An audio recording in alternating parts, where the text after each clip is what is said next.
भक्तों, ओम नमः शिवाय, श्री शिवाय नमस्तुभ्यम, जय श्री महाकाल। भक्तों, क्या आपके भी घर में कोई ऐसा व्यक्ति है जिसका विवाह नहीं हो रहा है? उसके विवाह के लिए आप लोग बहुत ज्यादा चिंतित रहते हैं, बहुत ज्यादा आपके दिमाग में चिंता बनी रहती है कि मेरे बेटी या बेटे का विवाह कब तक होगा। आप बहुत सारे पंडितों के पास चले गए, बहुत सारे ज्योतिषी के पास भी चले गए, लेकिन जो आपकी मनोकामना है वो मनोकामना पूर्ण ही नहीं हो रही। तो भक्तों, चिंता मत करिए, आज की वीडियो मात्र आपके लिए है। आज की इस वीडियो में गुरुदेव जी ने विवाह से रिलेटेड बहुत सुंदर से 2 उपाय बताए हैं, जिसको अगर आप करते हैं तो आपके जीवन की जो भी समस्याएं चल रही विवाह से रिलेटेड, अगर चाहे आपका विवाह फिक्स हो जाता है और कोई कलेश हो जाता है जिसके कारणवश वो विवाह कैंसिल हो जाता है, या जिस लड़का या लड़की की एज बढ़ती जा रही है, 30 से 32 साल की हो गई है या हो गया है, और माँ बाप को बस यही चिंता बनी रहती है कि मेरे बेटी या बेटे का विवाह कब होगा।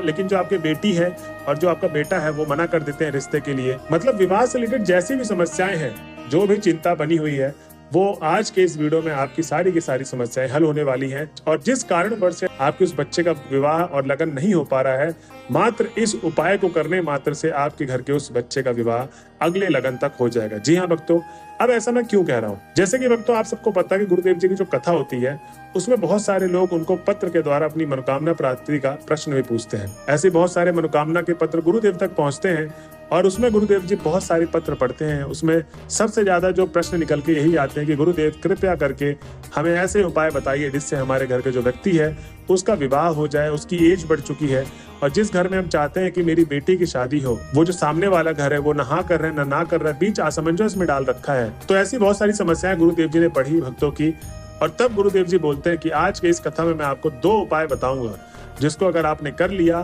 तो आपके घर के उस व्यक्ति का विवाह हो जाएगा अगले लगन तक। उसके बाद सारे भक्त गुरुदेव जी की उस कथा में उपाय को सुनते हैं। ठीक 1 महीने बाद वो वापस उनकी कथा में आते हैं और भक्तों, आपको विश्वास नहीं होगा, इस बार भक्तों ने दोबारा पत्र लिखा और जो पत्र था वो प्रश्न का नहीं था, वो पत्र था धन्यवाद का। जी हाँ भक्तों, गुरुदेव जी को सारे भक्तों ने धन्यवाद का पत्र लिखा और कहते हैं कि हे गुरुदेव, आपने जो हमें पिछले वाले कथा में उपाय बताया था उस उपाय को हमने किया और हमारे घर के उस व्यक्ति का विवाह हो गया, जिसके विवाह के लिए हम लोग बहुत ज्यादा चिंतित थे, बहुत ज्यादा सोचते रहते थे। गुरुदेव आपका कोटि कोटि धन्यवाद। अब भक्तों, आप सोच रहे हो कि गुरुदेव जी ने ऐसा उनको कौन सा उपाय बता दिया जिसको करने मात्र से उन भक्तों की सारी समस्याएं विवाह से रिलेटेड समाधान हो गई, समाप्त हो गई। तो भक्तों, चिंता मत करिए, उस कथा में जो उपाय बताए गए थे वही सारे उपाय आज की कथा में मैं आपको बताऊंगा। तो चलिए चलते हैं उपाय की तरफ और जानते हैं गुरुदेव जी ने उस दिन की कथा में कौन से उपाय बताए थे। और जो भी भक्त हमारे चैनल में पहली बार आए हैं और मेरी आवाज पहली बार सुन रहे हैं तो चैनल कर ले सब्सक्राइब और बेल नोटिफिकेशन को ऑन कर लें, जिससे गुरुदेव जी की आने वाली अपकमिंग वीडियोस आपको मिलती रहे। तो भक्तों, सबसे पहले उपाय में गुरुदेव जी बताते हैं कि आपको क्या करना है, इसमें 5 कनेर के फूल वाला उपाय करना है। जी हाँ भक्तों, गुरुदेव जी कहते हैं ये मनोकामना प्राप्ति का उपाय विवाह से रिलेटेड है। जिस व्यक्ति की जो मनोकामना विवाह से रिलेटेड पूर्ण नहीं हो रही है, जैसी भी समस्याएं हैं, उसकी जो भी मनोकामना है, इस उपाय को कर देना है, उसकी जो भी मनोकामना है वो अवश्य पूर्ण होगी। अब इस उपाय को वो व्यक्ति भी कर सकता है जिसके घर में जो लड़का है लड़की है, मतलब जो माँ बाप हैं, उनके जो बच्चे हैं वो वहां पर रहते नहीं है, उनके साथ बाहर पढ़ाई करते हैं, जॉब करते हैं। अब उनकी माँ को यही चिंता बनी रहती है कि मेरे बच्चे के लिए मैं उपाय कैसे करूं। तो ये वो माताएं भी कर सकती हैं उपाय जिनके बच्चे साथ में नहीं है, ठीक। और अगर वो लड़का लड़की खुद ही उपाय को कर रहे हैं तो बहुत अच्छी बात है। लेकिन गुरुदेव जी ने ये जो उपाय बताया है ये उन भक्तों के लिए बताया जिनके बच्चे साथ में नहीं रहते। तो भक्तों, सबसे पहले उपाय में गुरुदेव जी यही बताते हैं कि आपको चाहिए इसमें 5 कनेर के फूल, और जो 5 कनेर के फूल लेंगे वो आपको पीले कलर के कनेर के फूल चाहिए। आपको इस चीज का भी आपको विशेष ध्यान देना है। अब जब आप 5 कनेर के फूल ले लेंगे तो सबसे पहले तो गुरुदेव जी कहते हैं कि आपको चले जाना है सोमवार वाले दिन महादेव के मंदिर में। ये उपाय कब होगा? सोमवार के दिन होगा, और जो समय सीमा होगी सुबह 6 बजे से लेके शाम के 8 बजे तक आपको इस उपाय को इसके बीच समय काल के अंतराल में कर लेना है, ठीक। अब भक्तों, गुरुदेव जी कहते हैं कि जब आप महादेव के मंदिर में पहुंच जाएंगे तो सबसे पहले आपको 7 से 10 मिनट भगवान भोले बाबा की आराधना करनी है। क्या करनी है? भगवान भोले बाबा की आपको 7 से 10 मिनट आराधना करनी है। अब जब आप आराधना कर लेंगे तो गुरुदेव जी कहते हैं कि जो ये 5 कनेर के फूल लिए हैं इसको आपको 5 अलग अलग जगह में शिवलिंग के समर्पित करना है। जी हाँ भक्तों, किसी एक ही जगह पे आपको ये 5 कनेर के फूल अर्पित नहीं करना है, ये शिवलिंग के 5 अलग अलग जगह पे आपको फूल अर्पित करने हैं। अब इस फूल को कहाँ कहाँ अर्पित करने हैं, कैसे कैसे अर्पित करने हैं, इसमें गुरुदेव जी ने जो बताया है आपको क्रमांक वाइज करना है, ठीक। अपने हिसाब से कहीं पर भी ऊपर नीचे नहीं करना है। तो इसको कहीं पर आप लिख लें जिससे आपको ये स्मरण रहे, ठीक। जो सबसे पहला फूल आप अर्पित करेंगे वो शिवलिंग के सबसे ऊपर वाले भाग में आपको अर्पित करना है। कहाँ पर करना है? शिवलिंग के सबसे ऊपर वाले भाग में आपको कनेर का फूल अर्पित करना है, जो पहला फूल हो गया। उसके बाद दूसरा फूल आपको माता अशोक सुंदरी के स्थान पे करना है। अब जिन भक्तों को माता अशोक सुंदरी का स्थान नहीं पता तो जो आपको शिवलिंग का बीच वाला भाग दिख रहा है, जैसे कि आप वीडियो में देख रहे हैं, यहाँ पर आपको दूसरा कनेर का फूल अर्पित कर देना है। इसके बाद आपको तीसरा कनेर का फूल हस्त कमल में अर्पित करना है और चौथा कनेर का फूल आपको भगवान गणेश के स्थान पे करना है। अब जिन भक्तों को नहीं पता कि भगवान गणेश का स्थान कहाँ है, तो आपके बाएं हाथ में, शिवलिंग के बाएं हाथ में भगवान गणेश का स्थान होता है, तो वहां पर आपको अर्पित कर देना है। उसके बाद भक्तों जो पांचवा फूल होगा, अंतिम फूल, वो आपको जलाधारी वाले भाग पे अर्पित करना है।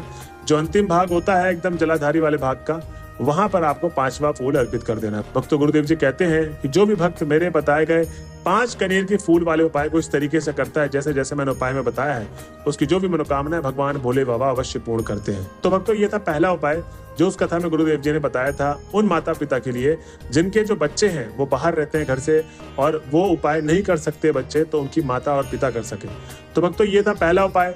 अब हम चलते हैं दूसरे उपाय की तरफ, जिसमें गुरुदेव जी ने बोला है कि उस लड़का या लड़की का होना बहुत ज्यादा अनिवार्य है, उसके बिना ये उपाय नहीं हो सकता। ठीक, तो इसमें उन लड़का या लड़की का होना बहुत ज्यादा जरूरी है। ये उपाय वही व्यक्ति करेंगे। अब इस उपाय में गुरुदेव जी कहते हैं कि सबसे पहले आपको क्या करना है, आधी कटोरी हल्दी चाहिए और आपको 1 लोटा जल चाहिए। तांबे के लोटे में जल भरा होना चाहिए और घर से भर के लेके जाना है। ठीक, अब जो आधी कटोरी हल्दी लेंगे आप, इस चीज में आपको विशेष ध्यान देना है कि आधी कटोरी खड़ी हल्दी जो होती है ना, तो किराने की दुकान में जाए उनसे बोले खड़ी हल्दी दे दे बिना पिसी हुई, और वो खड़ी हल्दी आपको घर ला के पीस लेना है, उसका पाउडर फॉर्म बना लेना है। भक्तों गुरुदेव जी कहते हैं कि जब आप उस हल्दी को पीस लेंगे तो आपको करना क्या है कि सीधा महादेव के मंदिर में प्रदोष काल वाले दिन चले जाना है। जिस दिन भी प्रदोष काल का व्रत होगा उस दिन आपको महादेव के मंदिर में जाना है। लड़का लड़की साथ में जाए जिनका विवाह नहीं हो रहा है, ठीक, और उनकी माताएं साथ में जाएं, चाहे लड़की है या चाहे लड़के के साथ, उनकी माताओं का भी होना जरूरी है, क्योंकि उसमें गुरुदेव जी कहते हैं कि आप उपाय बताती रहेंगी कैसे कैसे उनको करना है बच्चों को, उसी तरीके से वो उपाय करें, गलत तरीके से उपाय करके ना जाए।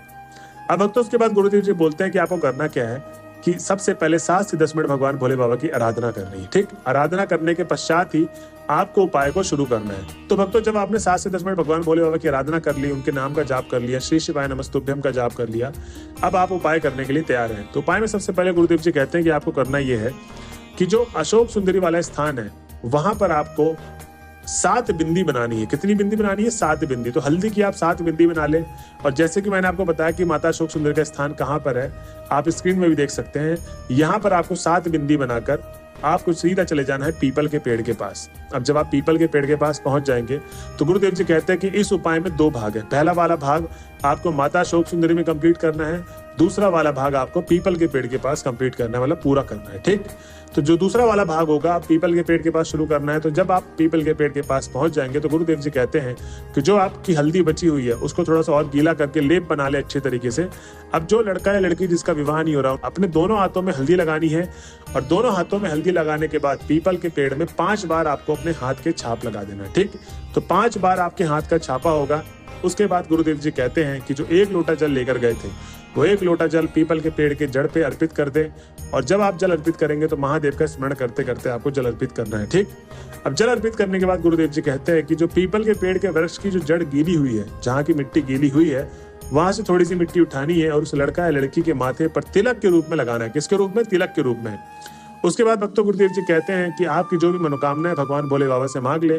स्मरण करते करते उनको सारी मनोकामना आपको मांग लेनी है और अपने घर की तरफ चले जाना है। भक्तों गुरुदेव जी कहते हैं कि जो भी भक्त मेरे बताए गए उपाय को इस तरीके से करता है, आपकी जो भी मनोकामना है भगवान भोले बाबा अवश्य पूर्ण करेंगे और आपका विवाह अगले लगन तक पक्का होगा। तो भक्तों इन दोनों उपायों को आप जरूर करिए। जो भी आपके लिए उपाय अच्छा लगता है वो उपाय आप करिए, आपको सफलता जरूर मिलेगी और आपकी मनोकामना अवश्य पूर्ण होगी। तो भक्तों ये थी आज की वीडियो। अगर आप वीडियो के लास्ट तक आ गए तो श्री शिवाय नमस्तुभ्यम लिखना ना भूलें। मिलते हैं अगले वीडियो में, जब तक के लिए बने रहे हमारे चैनल में। हर हर महादेव।